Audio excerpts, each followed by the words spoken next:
किसी से बदला लेने के लिए कोई किस हद तक जा सकता है, इसकी कोई कल्पना नहीं कर सकता है। अगर मैं आपसे कहूं कि एक ऐसा भी क्रिमिनल है जो मर्डर करके लोगों के बॉडी पार्ट्स लेकर चला जाता है, तो आप क्या कहेंगे? वो इतना खतरनाक है कि आपके रोंगटे खड़े कर देगा। आज की कहानी एक ऐसे ही क्रिमिनल के ऊपर है जिसके बारे में जानकर आप सोचने पर मजबूर जरूर होंगे कि आखिर ऐसा कोई कैसे कर सकता है। तो चलिए अब सस्पेंस को ज्यादा ना बनाते हुए शुरू करते हैं आज की इस कहानी को। Hollywood silver screen presenting Night Watch, demons are forever. कहानी की शुरुआत में हम बेंट नाम के एक लड़की को एक मेंटल असाइलम में देखते हैं। उससे एक सुपरिटेंडेंट मिलने आती है, जहाँ पर हमको पता चलता है कि उस लड़के ने मेंटल असाइलम में रहते हुए भी चर्च के एक विकर का मर्डर कर दिया है। जैसे ही वो सुपरिटेंडेंट उसे उसका पास्ट याद दिलाती है, वो पागलों जैसा बिहेव करने लगता है और अपने सर को रूम में लगे हुए शीशे पर मार मार कर घायल कर लेता है। सीन शिफ्ट होता है और हम देखते हैं एमा नाम की एक लड़की को जो अपने डैड मार्टिन के साथ अपने घर में अपनी माँ केलिंका के कुछ पर्सनल सामान को देख रही होती है। तभी उसे उसकी माँ के सामान में एक महंगी वॉच दिखती है, जिसको देखकर वो बहुत खुश हो जाती है और अपने डैड को दिखाती है। पर उसके डैड उसकी मॉम के बारे में कुछ भी बात नहीं करना चाहते थे। यहाँ पर हमको पता चलता है कि एमा की मदर केलिंका ने कुछ साल पहले सुसाइड कमिट कर ली थी, जिसकी वजह से उसकी पूरी फैमिली एक बड़े ट्रॉमा का शिकार हुई थी। मार्टिन की दिमागी हालत भी ठीक नहीं होती है, जिसके चलते वो दिन भर नशे में रहता है और एमा किसी तरह से अपने लिए पैसे बचाती है। मार्टिन कुछ टाइम पहले एक नाइट वॉचमैन की जॉब पर था जब उसके साथ ये हादसा हुआ था। एमा अपनी फैमिली कंडीशन को सुधारना चाहती है। उसके डैड और मॉम दोनों ही किसी वजह से बहुत डरे हुए थे और एमा को बचपन से बोलते थे कि उसको भी छुप कर रहना चाहिए। वो क्या है जिससे वो लोग इतना ज्यादा डरते थे और वो उस चीज का सामना क्यों नहीं कर पा रहे थे? आखिर क्या है वो राज जो एमा के डैड उसको बताना नहीं चाहते हैं? इन सभी सवालों से एमा काफी परेशान होती है। एमा फोरेंसिक मेडिसिन की स्टूडेंट है। वो अपने डैड और मॉम से जुड़े हर शख्स के बारे में पता लगाने की कोशिश करती है। तभी उसको पता चलता है कि जिस जगह मार्टिन काम करता था वहाँ पर उसका एक दोस्त था वॉर्मर, जिसने उन्हें मारने की कोशिश की थी। ये सब जानकर एमा वॉर्मर के बारे में और जानने के लिए वहीं पर नाइट वॉच की जॉब ले लेती है जहाँ मार्टिन काम किया करता था। वो घर जाती है और अपने डैड को बताती है कि वो कुछ दिनों के लिए रात में घर नहीं आ पाएगी उसकी नई जॉब के चलते, जिस पर मार्टिन पूछता है कि आखिर वो कहाँ पर जॉब कर रही है। जिस पर एमा जब उसको बताती है तो मार्टिन बहुत डर जाता है और वहाँ से चला जाता है। अब एमा जहाँ पर जॉब कर रही है वो एक साइकाइट्रिक हॉस्पिटल होता है जहाँ का माहौल कुछ अजीब होता है। एमा के वहाँ जाने पर वहाँ की वॉच लेडी उसको बताती है कि यहाँ काम करना आसान नहीं होगा और एमा को उस अस्पताल का एक टूर करवाती है। वो एमा को एक वार्ड में ले जाती है और बताती है कि वो रूम पहले पोस्टमार्टम के लिए इस्तेमाल होता था और लोगों का कहना है कि अब वहाँ से अजीब आवाजें आती हैं, इसीलिए अगर उसको जान प्यारी ना हो तो ही वहाँ पर जाए। वो एमा को ये भी बताती है कि अगर कोई पेशेंट नीचे से ऊपर आने की कोशिश करेगा तो रिसेप्शन के सामने लगी रेड लाइट ऑन हो जाएगी। अब ये सब बताकर वो वहाँ से चली जाती है। एमा वहाँ पर एज अ नाइट रिसेप्शनिस्ट काम करने लगी है। आगे हम देखते हैं कि एमा को वहाँ पर कुछ आवाजें सुनाई देती है जो उसी पोस्टमार्टम रूम से आ रही होती है। वहाँ जाने पर एमा दरवाजे के ग्लास से देखती है कि रूम खाली है, मगर तभी उसको फिर से एक लड़की की आवाज आती है जो कह रही होती है कि मार्टिन मेरी मदद करो और जोर जोर से रो रही होती है। असल में ये एमा की माँ केलिंका की आवाज थी। ये सब देखकर एमा बहुत डर जाती है और वहाँ से भाग जाती है। यहाँ पर हमको पता चलता है कि जिस रात मार्टिन पर हमला हुआ था उस रात वो अपने साथ अपनी बीवी केलिंका को भी लेकर आया था, जिसकी वजह से वो दोनों ही उस हादसे का शिकार हुए थे। अब सीन शिफ्ट होता है और हम देखते हैं एमा को जो अपने बॉयफ्रेंड फ्रेडरिक के पास जाती है और वो दोनों इंटीमेट हो जाते हैं। एमा को उस साइकाइट्रिक अस्पताल में पता चलता है कि बहुत सालों पहले वहाँ पर वॉर्मर नाम का एक आदमी था जिसने अपने ही साथियों पर हमला कर दिया था। एमा को लगता था कि कहीं न कहीं वॉर्मर उसकी फैमिली से कनेक्टेड है, इसीलिए वो उससे मिलने का फैसला करती है क्योंकि उसके डैड उसको कुछ भी बता नहीं रहे थे। तो अब बस यही एक तरीका था सब कुछ जानने का। एमा फेडरिक से मदद मांगती है और फेडरिक उसकी अपॉइंटमेंट वॉर्मर के साथ फिक्स करा देता है। अगली सुबह एमा निकल जाती है सेंट हांस साइकाइट्रिक अस्पताल के लिए जहाँ वॉर्मर एडमिट होता है। वो एक स्टूडेंट बनकर एक प्रोजेक्ट के लिए उससे मिलने जाती है, जहाँ के गार्ड उसको वॉर्मर के पास लेकर जाता है और बताता है कि वॉर्मर वहाँ सालों से बंद है और अब बहुत बूढ़ा भी हो चुका है, इसलिए एमा को उससे कोई खतरा नहीं है। ये बोलकर वो एमा को उसके रूम पर छोड़कर चला जाता है। एमा वॉर्मर के रूम में जाती है, जहाँ पर वो देखती है कि एक बूढ़ा आदमी अंधेरे में बैठा हुआ है। वो उसके पास जाती है और उसके सामने बैठ जाती है। एमा उसको बताती है कि वो मार्टिन की बेटी है और वॉर्मर को उसकी फैमिली की ऐसी हालत करने पर बहुत कोसती है।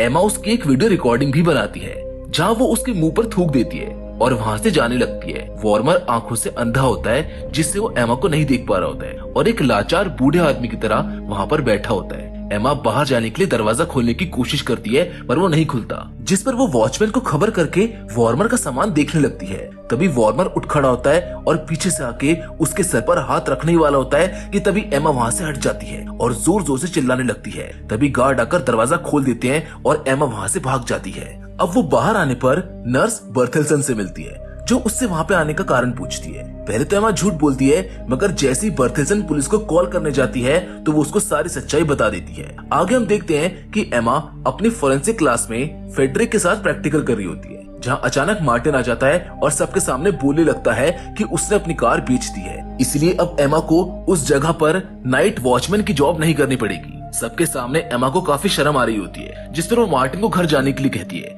मगर मार्टिन उसकी बात नहीं सुनता है और पागलों की तरह बस उसको समझाता रहता है। ये देखकर एमा मार्टिन को वो वीडियो दिखाती है जो उसने बनाया था। वो कहती है कि अब उन्हें डरने की कोई जरूरत नहीं है, जिस पर मार्टिन को खुश होना चाहिए था, मगर गजब की बात तो ये थी कि मार्टिन अब पहले से भी ज्यादा डर गया था, जो एमा से कहता है कि उसे वहाँ पर नहीं जाना चाहिए था, क्योंकि अब वॉर्मर जानता है कि वो भी उनकी फैमिली में है। जब मार्टिन के साथ वो हादसा हुआ था तब उसके साथ सिर्फ उसकी गर्लफ्रेंड कलिंका थी, इसलिए वॉर्मर एमा के बारे में नहीं जानता था। मगर अब जब एमा खुद उससे मिलकर आई है तो ना जाने अब क्या होगा। कहानी आगे बढ़ती है और हम देखते हैं वॉर्मर को, जिसकी बियर्ड बेंट बना रहा होता है, जिसको हमने कहानी की शुरुआत में देखा था। वॉर्मर कहता है कि उसको एमा के हेयर्स बहुत पसंद आए और अब वो उसको चाहिए। अब वॉर्मर ने ऐसा क्यों कहा, जिस आदमी को दिखाई नहीं देता, आखिर वो उसके बालों की डिमांड क्यों कर रहा है? इन सभी सवालों के जवाब हमें कहानी में आगे मिलेंगे। कहानी में आगे बढ़ते हुए हम देखते हैं बेंट को, जो एक चर्च में जाता है। वहाँ वो उस चर्च की विकर लॉटे, जो कि एमा की गॉड मदर होती है, उसके पास जाता है। लॉटे उसको वहाँ देखकर थोड़ा शॉक हो जाती है, क्योंकि वो उसको पहचान नहीं पाती। तभी बेंट उसको अपना हाथ दिखाता है, जिसको देखकर लॉटे बहुत घबरा जाती है और वहाँ से भागने लगती है। जैसे वो अपनी कार में बैठती है, वो मार्टिन को कॉल करती है, मगर मार्टिन उस वक्त कॉल रिसीव नहीं करता है। और तभी ज़ॉम्बी मास्क लगाए एक आदमी लॉटे का गला काट देता है और उसका स्कैल्प निकाल कर ले जाता है। एक्चुअली में ये मास्क मैन पहले से लॉटे की कार में छुपा हुआ था, जिसकी वजह से लॉटे उसको देख नहीं पाई, क्योंकि बेंट वहाँ पर था। लॉटे की मौत का इल्जाम उस पर लगता है और ये वही सीन होता है जो हमें मूवी की स्टार्टिंग में दिखाया गया था, जहाँ बेंट के साथ इन्वेस्टिगेशन चल रही होती है। लॉटे की बॉडी को पोस्टमार्टम के लिए उसी अस्पताल में लाया गया है जहाँ पर एमा नाइट वॉच का काम कर रही होती है। लॉटे की बॉडी को देखकर वो शॉक रह जाती है और घर जाकर अपने डैड को बताती है, जिस पर मार्टिन कहता है कि लॉटे ने उसके लिए एक वॉइस मैसेज भेजा था। और जब वो दोनों उसको सुनते हैं तो उनको पता चलता है कि लॉटे का सच में किसी ने खून कर दिया है। एमा मार्टिन को ये भी बताती है कि लॉटे का स्कैल्प उनकी बॉडी पर नहीं था। अब यहाँ पर एक राज खुलता है और हमको पता चलता है कि वॉर्मर जब मर्डर किया करता था तो वो भी अपने सभी विक्टिम्स के हेयर्स को निकाल लिया करता था, जिसका मतलब है कि लॉटे को वॉर्मर ने ही मारा है। मगर क्योंकि वॉर्मर तो अस्पताल में है, तो आखिर उसने लॉटे को कैसे मारा, ये एक बड़ा सवाल था, जिसका जवाब एमा के पास अभी नहीं होता है। अब हम बेंट को देखते हैं, जो अपने वार्ड से भागने में कामयाब हो जाता है और उसी अस्पताल के वॉशरूम में जाकर छुप जाता है जहाँ पर एमा काम करती है। एमा अपनी फ्रेंड मारिया को अपनी जगह पर छोड़कर कुछ देर के लिए अपने घर चली जाती है, जहाँ एमा के गॉडफादर जेम्स उन लोगों से मिलने आते हैं। उनकी फैमिली में इतना बड़ा हादसा होने के बाद से एमा के गॉडफादर थाईलैंड शिफ्ट हो गए थे, मगर लॉटे की मौत की खबर सुनकर वो उनको देखने आए हुए थे।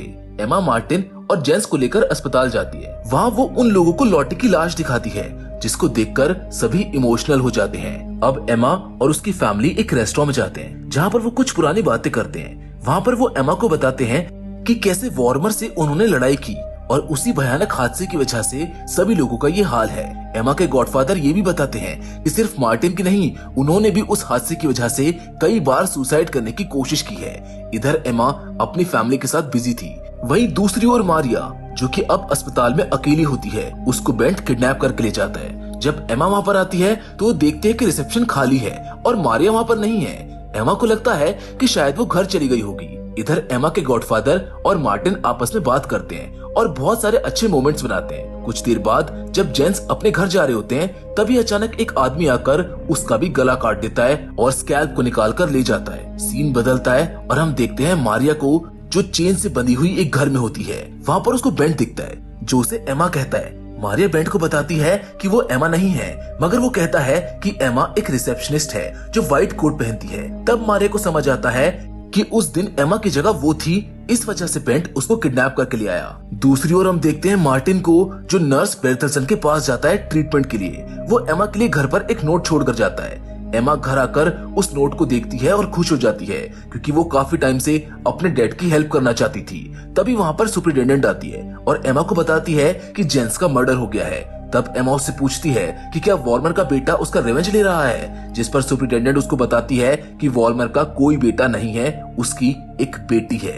फिर सुपरिटेंडेंट एमा को उसके साथ मार्टिन के पास चलने को कहती है और इसके बाद एमा और सुपरिटेंडेंट मार्टिन के पास जाने के लिए निकल जाते हैं। इधर हम देखते हैं मारिया को जो बेंट को अपनी बातों में फंसाकर मार देती है और एमा को कॉल करती है। वो एमा को कुछ ऐसा बताती है जिसको सुनकर एमा के होश उड़ जाते हैं। दूसरी ओर मार्टिन नर्स बेर्थेल्सन के पास पहुंच जाता है जो उससे बातें करती है और उसे एक ऐसी दवा खिला देती है जिसके इफेक्ट से मार्टिन अपनी बॉडी बिल्कुल भी नहीं चला पा रहा होता है। उसके बाद वो उसको वॉर्मर के रूम में ले जाती है और दरवाजा बंद कर देती है। तभी वहाँ पर एमा और सुपरिटेंडेंट आ जाते हैं। कार रुकते ही एमा अंदर भागती है और यहाँ पर हमको पता चलता है कि मारिया ने एमा को बताया था कि सुपरिटेंडेंट उससे वहाँ पर मिलने आई थी और वही वॉर्मर की असली बेटी है।